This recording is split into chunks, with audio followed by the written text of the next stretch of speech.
আসসালামু আলাইকুম। সত্তর কণ্ঠ 24 ফেসবুক পেজে সবাইকে স্বাগত জানাচ্ছি। আমি সাজিদুল করিম। আজ বৃহস্পতিবার 14 আগস্ট। শুরু করছি রংপুর থেকে প্রকাশিত আজকের কিছু সংখ্যক দৈনিক পত্রিকার সংবাদ শিরোনাম। প্রথমে হাতে রয়েছে দৈনিক দাবানল।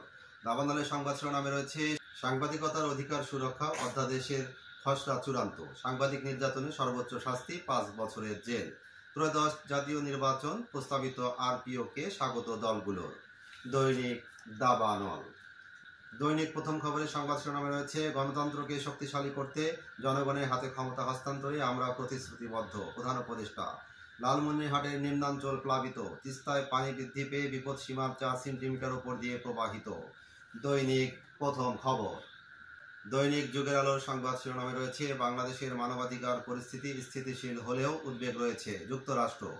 জনগণের হাতে ক্ষমতা হস্তান্তরে আমরা প্রতিশ্রুতিবদ্ধ। প্রধান উপদেষ্টা। দৈনিক যুগের আলো। দৈনিক আগামীর সন্ধানের সংবাদ শিরোনামে রয়েছে তিস্তার পানি বিপদ সীমার উপরে খুলে দেওয়া হয়েছে 44 স্লুইস গেট। 3 জেলায় বন্যার সংখ্যা।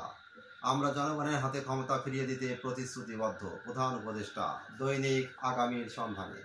এই ছিল রংপুর থেকে প্রকাশিত আজকের কিছু সংখ্যক দৈনিক পত্রিকার সংবাদ শিরোনাম।